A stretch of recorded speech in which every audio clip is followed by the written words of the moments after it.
Welcome back to another episode of the Bleacher Boys Media Podcast. This is our 100th episode. Me and Isaac, we linked up for 100 episodes, which is kind of crazy to think about before we started. You know, we didn't know. We were in your room, our first episode ever during COVID. Awkward, cringe conversation I've ever heard in my life. If you know, ourselves. I mean, not saying we're big time at all right now, but if you know us from back then, you're a real top G. And I don't mean it in that way. Shout out Ty Morgan. I think he's like our first subscriber other than ourselves. So, yeah, it's been a long journey, and we're ready to push out some more content. So, last episode, 120 views. Our first episode, I don't know, we got like 10, maybe 5. Not even, and 2 of them are us. So, so if we do, and like, one the of them is my here, mom, and one of them is my dad. And one of those is my mom. So if we do the math here, every 100 episodes, we're getting like, you know, a little over 100 views. So by the time we hit 1,000 episodes, you know, we might be the #1 podcast in the world. Who knows? How's that math work out? We crunch some numbers, guys. We crunch the numbers, and this is what we figure. It should be millions by episode 1,000, but I don't know. Oh, you're wearing a new hoodie there, or a little sweatshirt there. It looks nice. Montreal on it. Yeah, Never Montreal. I mean, I think I wore this last episode. You did. So I don't want to like act like guys. I'm a clean individual. You know, I do wash clothing. Very clean just individual. Chance that last Wednesday I was also wearing this, but it's just pretty cool. You know. It is pretty this cool. Is like $1,000 at the duty store. I kind of cashed out on this, but well worth it, I'd say. And if we're going for stylistic hats, give me that. Yeah, give me that. Yeah, New York Football damn Giants. I know we're a Yankee pod here, but goddamn, how about them damn Giants, baby? Damn. I mean, that is something that we haven't seen since a playoff win since the last Super Bowl the Giants won. So that feels real good. I even started watching like film from some of the plays. The coaching on the Giants is actually so good, and the plays are so intricate. Like I'm obviously not a huge football guy, but just like seeing how much work it goes into like the coaching versus like baseball, for instance, which is like you set the lineup, you do the shifts, you look at the analytics, but like every single play there's like a bluff of some sort or you know. Just like really intricate game planning that is something that we don't really have in baseball, and that I can actually really appreciate, and it's starting to kind of fascinate me about football. Yeah. So you know, if cool. you guys know Talking Giants, they're part of the John Boy Media group. They do like a great breakdown of every single Giants scoring drive, and you guys should really check that out. But yeah, let's freaking go Giants, baby! Playing the Eagles, going to Philly. It's going to be an exciting weekend. Do you have a football team, by the way? No, I do enjoy watching football. I'm not a huge football guy, but I do understand what you mean by like all the intricate plays and stuff, because basketball, you know, is a very coaching heavy, you know, a lot of strategies involved, a little different from baseball. So it is nice to have that sport where you can really deep dive and like understand the ins and outs of the sport. But before we move on from football, I want to hear your Eagles, Giants, little prediction action, because you know I don't think a lot of people outside the Giants universe will be picking the Giants to win.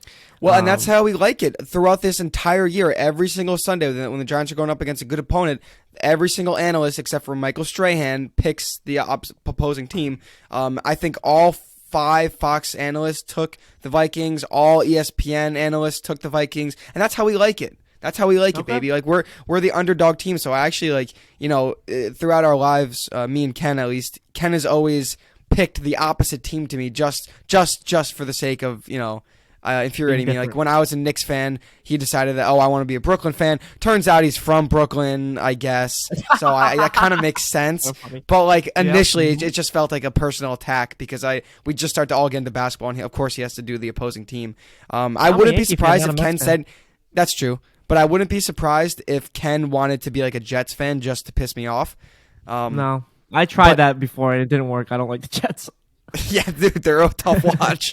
But my prediction for the game is this: that well, in the last game of the season, we played them with all of our bench players, our third string guys. We didn't start a single DB.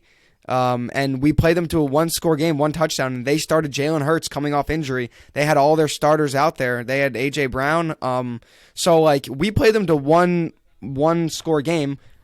Great coaching, Brian Dable. So I think this is going to be a great game. I don't want to say who's going to win or lose. Obviously, I'm rooting for the Giants, but I think it'll be a really close fought game because each team has played each other twice now in the year. So I think the Giants have the schematic advantage. Like, they are very tricky, and they do all these little things that, the Eagles have the power offense of, crazy good receivers, great quarterback. Meanwhile, Giants do have the number one quarterback in the NFL, Daniel Jones. But yeah, it's going to be a good one. It's going to be a really good one. Really good game. I think you can give me a score prediction real quick. Just quick. I'm not going to say who's going to win, but I'm going to give you a score prediction. I'm going to say 27-24. 27-24. I wonder who you have winning. I wonder too. I mean, if the Giants come out, I mean, did you watch the Giants game? Yeah, I did. So just so you know, that electric offense is not typically the Giants' way. Their typical Giants game would be like heavy, defense, a lot of punts, and the Giants will squeak by a couple touchdowns and some field goals because they have Graham Gano, who's a great kicker. But with that electric offense, and they're bringing out all the stops, I could see them putting up some numbers again. So looking to be a very close game and a good game on Saturday night. So let's go. Can you tell me what's wrong with kicker? You just remind. What's wrong with the Cowboys kicker? Maher, what's his name? I mean, he missed fucking 4 extra points. That's the definition of a guy that's in his head. I mean, that's the definition of a guy that's in his head, right? I mean, if that's the baseball comparison, that's like the Aroldis Chapman of football. That's like walking, I don't know, 3 runs in. Yeah, but it's like Chapman, like not being able to throw a fastball for a strike. That's the same. We don't have to put names to this, Yeah, Chapman's we do. doing his thing. He's working hard. Yeah. Can I? Speaking you know of what? which, oh, go ahead. Do you have shorts on right now? I do not, but if you want to see my tattoo, I can take my pants off on camera. Yeah, but can I you take your pants off? I'm gonna say I take that back. I don't think that's a good idea. I'm not gonna lie. You can't. All right, at the end of the episode, I can send you a picture of it, and you can post it on the screen in front of my face right now. But I just don't think taking off my pants on YouTube is the best idea. That's our our first red flag. Fine, Isaac. All right, you want to move on? I do. First Yankee news on the agenda here. My guy and kind of your guy, Frankie Montas, is hurt. Reaction? Yeah. Honestly, my expectations were pretty low. I think that's a shared consensus with a lot of Yankee fans. So obviously this comes as a disappointment. The thing that I kind of highlighted is that the Yankees said at least a month, which is a big red flag for me. That's like usually not a minimum.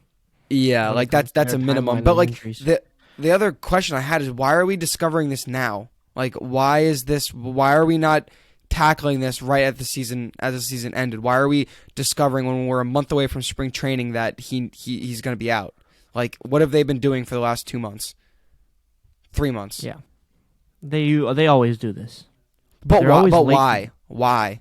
Like, why do we find out about DJ just now? Like, why can't they just clear the name going into the season? Like, is this leverage for, like, trades and stuff? Like, oh, Yankees don't trade the Yankees pitching because they have such a good staff. And then, like, oh, well, one of them was injured. Like, would that have changed free agency for them? I don't think so.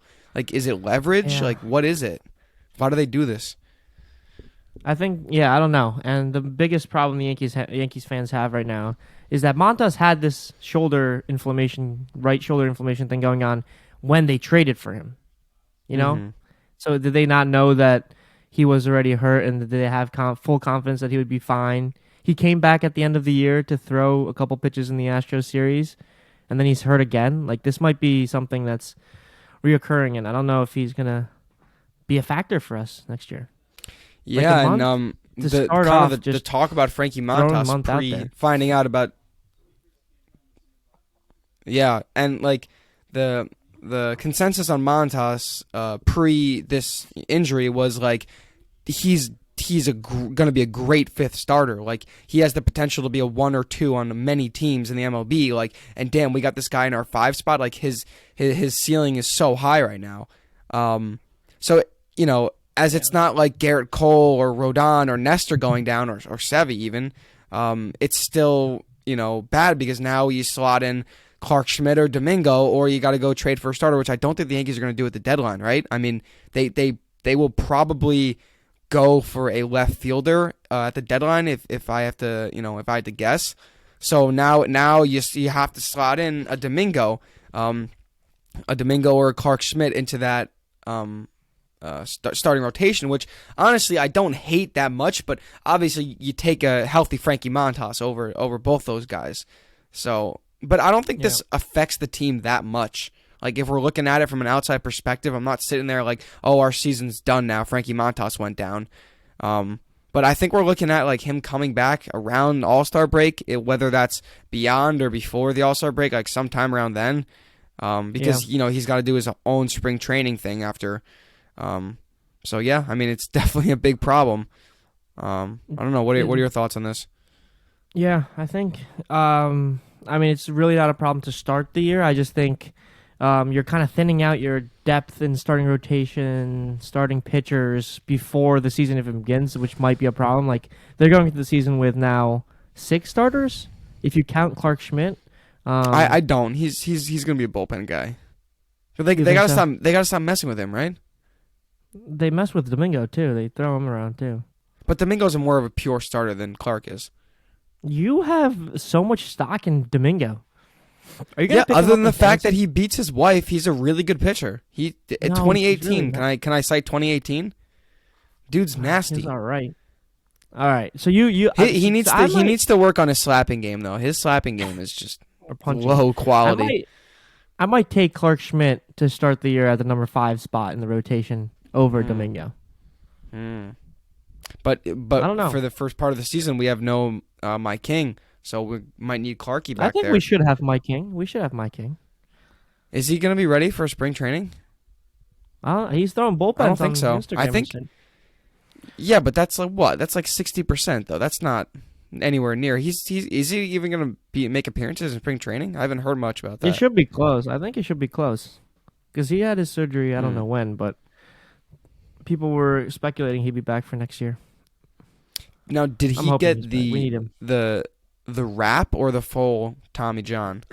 I think that wrap was a strictly Zach Britton kind of thing. I think he got the full.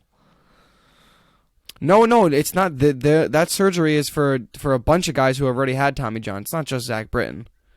No, I know. That's like an up and coming surgery. That's like a popular thing in the MLB. I know my MLB medicals, man. I actually know that. I read an article about this. My friend on Club Baseball actually got the wrap surgery. Actually? Yeah, he was telling me about it. I was like, yo, I know about it because Zach Britton got it. Is he throwing gas now? No. He's just like coming back. He's rehabbing. Damn. The club. Yeah. Wait, he injured it on Club Baseball? No. He used to be on the varsity team, and he got hurt and he came down to the club. Damn. Yeah. So by the way, we got to set something up. I do need to talk to your president. Shit. So this is pod material. Yeah, no, we have to because one of the guys that's actually in charge of scheduling is right now scheduling non-conference games. So we have to hit you up now. Okay, can you like actually text him like right after this? Yeah. Sorry guys, yeah. We just need a little. I'll text Me him. and Ken are both on Club Baseball at opposing schools, and we're trying to set up a little weekend series of me versus Ken. Turn it into a YouTube video. Get the rents to come watch. Yeah, fire much. But can you please actually text the guy like right now? Just send him a text and giving him my number. Yeah, I will. Can you do that like right now? Legit. Because if this doesn't happen, I'm gonna be fucking sad. Marist asked for our open weekend, and I already told them no because of you guys. So you guys better fucking. Just talk to this guy. His name is Jorgen. Okay. Jorgen. Anyway, okay. My next topic is your favorite player on the Yankees, Josh Donaldson. I want to hear your thought on your expectations. Are you completely writing him off as a player for the New York Yankees that can impact the team in a positive way? Or, are you like, maybe he can hit 25 home runs, maybe he can hit 30, bounce back year? Like, where are you with the Josh Donaldson? That is such a professional news station question. I love it. This is going to shock you. I think Josh Donaldson's having a rebound year. I would not expect to hear that from you. Explain. As much as I hate his guts, and I think he is a miserable human being and last year wow. baseball player. I saw a video of him the other day taking 90-mile-an-hour fastballs, 1 strike, 2 strike, 3 strike, all looking. And he's obviously so lost. I think he has that type of like FU attitude. That like when all of the fans of an organization are against him like this, I think he is the type of person that could potentially have that 25 home run season. Do I see him hitting 270 with 35 home runs? No. Realistically, I could see him hitting like 240, 25 home runs, 75 RBIs, something like that. You know, so OPS somewhere in the low eights. I could see a season like that out of him. Low eights. Okay.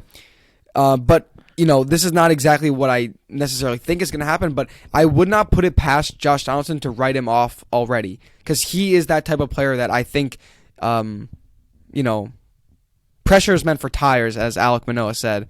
But I think Josh Donaldson can kind of overcome that.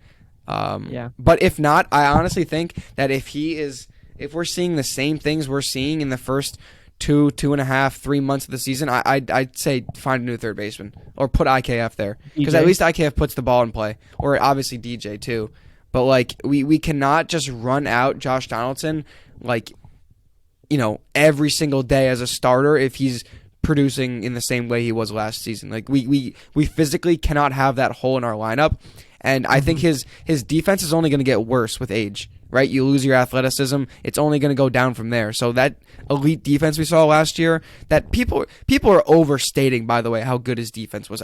People are like sucking him off on how good his defense was. I think that's dramatic. I think he was decent defensively. I don't think being decent defensively makes up for having an atrocious bottom of the league, you know, offensive production year when you're getting paid $25 million. So, but yeah, I could see him having a decent year. I'm not gonna lie. I could see him kind of saying a big FU to the fans and coming out hot. But that'd we'll be see. nice. One more thing. Yeah. One more thing. One of the things I'm looking for is for him to have a cold spring training. If he has a hot spring training, he's going to have a terrible start. Kyle Higashioka, plenty of guys have done it. So I actually am looking for him to have a pretty bad spring training. But I think that'll do him better in the end.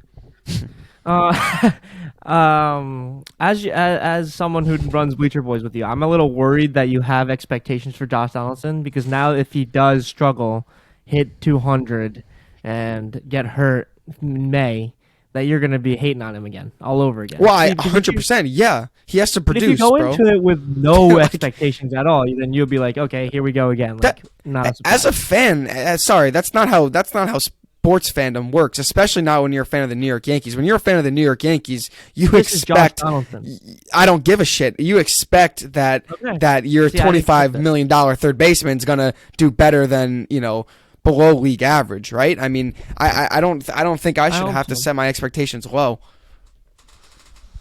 I'm surprised that you're setting you have expectations for Josh Donaldson. I didn't think you were. I mean, I hate the guy. 70 OPS. You do hate the guy. Yeah, not good. Not good. So would you start him at third to start the year? Because last week when we did the lineup, you had him on the bench. I mean, me personally, no, I would not start him. Do I think the Yankees will start him? Yes. Like, yeah, okay. I mean, if we're being honest, the Yankees' funny business, they definitely would like bench DJ over him like opening day, like you've said that they've done with DJ, yeah, no, like for absolutely no reason. They're gonna give DJ a rest day on the first day of the season. Booney will be in the presser and be Donaldson. One of Donaldson, Torres, and DJ are going to be benched. So we'll see. Yeah, opening day. Do you think both both Oswaldos make the opening day roster? Roster, yeah. Lineup, yeah. Who do you have on the bench then? I forget, because you didn't say a bench last time. You just said a lineup. So I would have. I don't think I made a bench, but I would have the backup catcher, Higgy. I would have Hicks as the fourth outfielder. I would have what else do we need? Infielder. So Donaldson. Yeah, I had DJ at third. I would also have probably a backup first baseman. I have no idea who. maybe like the minor league signings we got: Wilmer Defoe, Rafael Ortega, one of those guys. Um, Rafael Foreman, Ortega. There's a name. that's a name. Yeah, I don't So know, no, man. so They'll then you figure it out. don't. So you're admitting that you don't have one of the Waldos. No. I have both of them starting. Oh, because you don't have Giancarlo in the outfield. Oh, and Okay. IKF would also be on the bench. Yeah. So you have 5. Do you think Yankees go 5-man bench to start the year? They could go. IKF, Donaldson, Higgy, and Hicks. That's Hicks. 4. Who do we just say then? I are we dropped missing? Wilmer Defoe and Rafael Ortega. Yeah. Okay. So you have Oswaldo in left and Oswald at short. Yeah. Okay. But this is a pretty good. It's like my notes here. You've seen my notes because this is a good transition into my next topic, which was what's one spring training headline you're looking for. Something you're excited to be looking at. Maybe a battle, 5th rotation spot, Domingo versus Clark. I don't know, but I think there is a real shot that our guy Anthony Volpe is a starting shortstop to start the year. So what's one thing you're looking for? Yeah, I mean that. I guess you kind of hit the hammer on the nail there. But I guess I would say that. Yeah, it was a joke. But I think the battle between all the young shortstops. I mean, that's gonna be electric, right? I mean, you got Peraza, you got Volpe, obviously. You got not Spencer Jones. Other tall white guy, lefty. What's his name? Out of Kentucky, not Kentucky, out of like Kansas something. We drafted him last year, like number 1. What's his name? Ken. Come on, you should know. We're this. not a prospects pod, man. No, he's literally he's literally like the number 1 Yankees shortstop prospect in like Double-A. I don't know. I forget his name, but like between all those guys, like there's gonna be a legit Trey Sweeney. starting job fight. Trey Sweeney, of course. You knew that too. Like, come on. Yeah. There's going to be a legit starting job battle between like elite young shortstops, which is going to be so fun to watch spring training games. Like, imagine you get one game Anthony Volpe starting, the next Peraza starting, the next Trey Sweeney starting. So that's going to be good. I think the rotation is pretty set how it is. I don't think there's too much room for, I guess some triple A'ers. I don't think there's that much room for someone to, Davey? make the rotation. Who? My guy Davey Garcia. Yeah. In my opinion, his ship has sailed. You can clip this for when he makes his throws a no hitter in August, but I think Davey's ship has kind of sailed. I'm not gonna lie. Okay. But yeah, the young shortstop battle is gonna be so fun to watch, and I'm actually really really really pumped to watch some games again. Yeah. On not the Michael K show, on one of the Yankees hot stove shows, Michael K did say that Brian Cashman called Volpe up and said, "Buddy, you got a real shot at starting for the Yankees on opening day in the Bronx." So, maybe It's a lot if of he pressure. goes, yeah, it is a lot of pressure. But if he goes off, who knows? But you know what I'm scared of? I'm not looking forward to. Scared of is IKF has been having a massive spring training, just like going off. Can you not see that happen, like a Higgy kind of situation from last year? You know the expression, "the devil takes care of his own." That is the type of thing. That is the type of thing. And then the Yankees get like blindsided, and they start doing the like MLB ready talent like thing, where they'd be like, "Well, IKF's played in the major leagues for 4 years now." Anthony Volpe has only ever made it to AAA, so Anthony Volpe hits like 250 or something with a home run, and IKF hits like 375, and they're like, "Oh, MLB ready talent, let's start him." See it happening. Yeah, there's some sick games that the Yankees could play with us as fans, but do I think Anthony Volpe makes a starting opening day lineup? No. Yeah, me neither. I think it's I don't Peraza. think. I think he's obviously a one in a million talent, but I don't think he's quite ready yet. I don't think anyone can climb the minor leagues that fast and not have more established AAA time. Like what even are his AAA numbers? He only had a 100 AAA at bats last year, so I think he starts the year in AAA. He's 21. it's too early. Like they don't do that kind of stuff anymore. They Let's don't. see, what are his AAA numbers? Isaac's gonna give us his AAA numbers.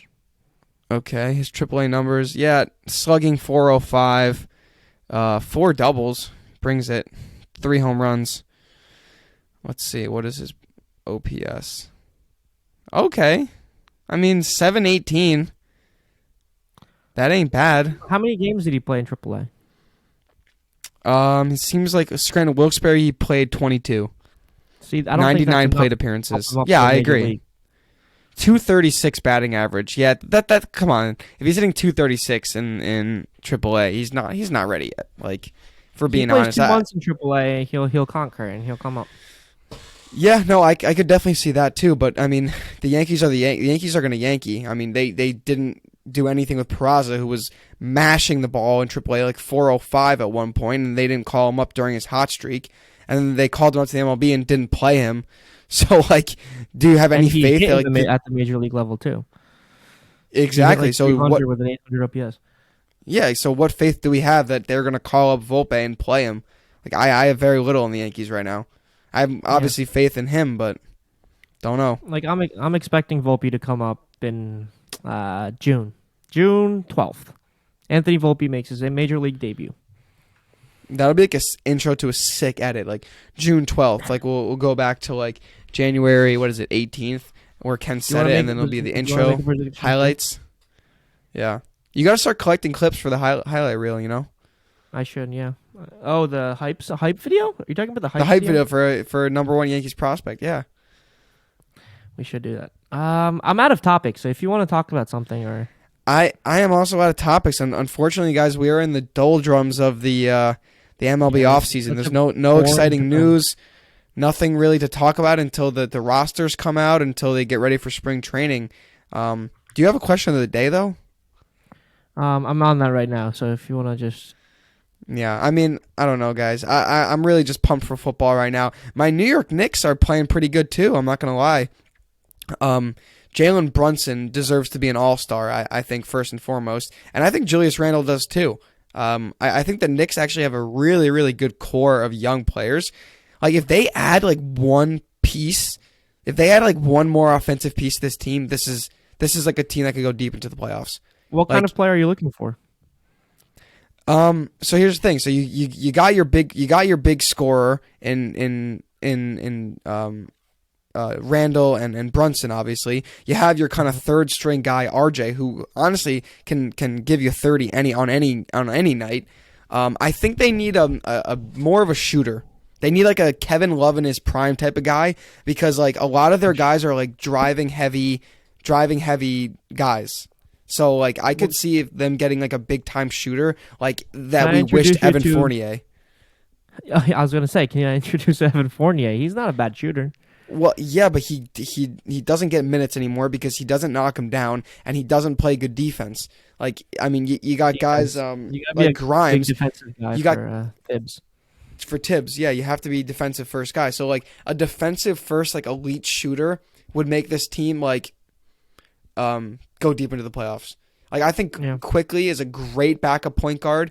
I think Derrick Rose offers some great leadership. Obi Toppin can dunk it from anywhere. I mean, I think the Knicks have a great squad. They just like they get unlucky a lot. And I know that sounds like excuses, but they really lose a lot of games in the last like minute of the game. Like, they play great the entire game. They out rebound the team.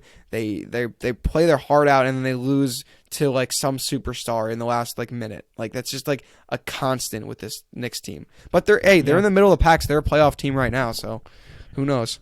They're a fun one team to watch. I like the young guys, man. I want to see more Quentin Grimes minutes. I want to see more Hartenstein minutes. Well, he was just injured, so I know he was getting minutes before. But also, what's his name? I want to see the point guard. Cam Reddish minutes too. Like, why is he just rotting in hell? No. He's a good player. Reddish. Yeah. Before do you know his brother? He was coming up. Do you know his brother is a superstar in UAlbany basketball team? Cam Reddish's brother? Yeah, it's something Reddish. Obviously, I forgot his name, really? but yeah, he's pretty sick. I saw you put up like 22 points in a game against like Maine or something a little while ago. Don't look that up, guys. I don't know if that's true. Do you go to UAlbany basketball games? No, I went to 1 or 2 and they were so bad. They're so bad I never went back. But that was also my freshman year, so I think they've gotten a lot better since then. But I don't know. UAlbany sports ain't the best unless it's lacrosse, unless it's club baseball. Or if it's club baseball, that's true. Okay. Question of the day: if you could choose one age to stop aging at and just be the rest of your life, what age would that be? 21. Why? Because you're young enough where you can still have fun, but you're old enough where you can go to bars and you can actually do stuff. Isn't 21 a little too young?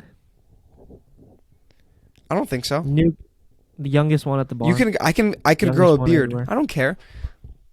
I don't care. I mean, I think 21 is a great age. It's sad that I passed that already. I'm freaking 22 already. It's kind of depressing. What age do you think yeah. you're at your athletic prime? Gotta be 18 to 20, I think. You think you're past your athletic prime? Oh, 100%. Really? I can't run up and down the court without my coughing up a lung. Are you kidding me? No, I know that's because you're out of shape. But if to train, I don't know, maybe. Well, you know what I say? It is easier for me to like get bigger, like muscle wise now than it was when I was a teenager. I don't know why, but like we're in our athletic primes right now in terms of age. I would not describe myself or you as being in our athletic primes. I would not describe you as that. Talking about age, man. Like if we really worked hard and we're playing a college sport, our bodies. Oh, I'd be an animal. Prime. I'd be an absolute animal. That's what I'm saying. I think I don't know because speed can't be taught, and I have speed, and I haven't lost my speed yet. You don't have speed, buddy. Oh, we should have raced. Do you know that I raced like 7 people on like one Saturday night, and I beat all of them? Yes, 7 total. I have videos of every single that are about to fall over on their own foot. Hey, and I raced Cooper too, and I beat him by like 2 steps. Cooper's faster on his skis. Cooper is faster on skis. Yeah. He's not a runner. He's very top heavy. Big brain. Big brain. I think that might be it, dude. We're at that might this time. Sorry, guys. January 18th, Yankees podcast episode is kind of a tough. Like we're trying. Like at least you guys can appreciate we're trying to make something happen here. For you guys. Trying. Like, trying to entertain a little bit if we can, but there's not much to go on. We're really pulling at strings here. Threads. I think the most entertaining thing people can watch right now is for you to start stripping. I don't think that's a good idea for our YouTube careers, and I don't think my future employer wants to see that either. Public domain, right? At least show us on. Well, I'll put a picture up. All right, you send me a picture. That sounds good. I'll send you a picture. People are dying to listen to see it now. I bet they are. We've talked about too much. All right, guys. I think it's time for Isaac Springer to wrap it up.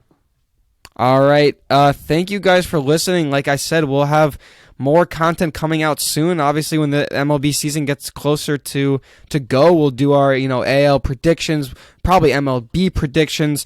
We'll have a whole bunch of stuff coming out to you guys. Maybe even a special video near Yankee Stadium. We don't know. This could be in the works. We may have a video like that.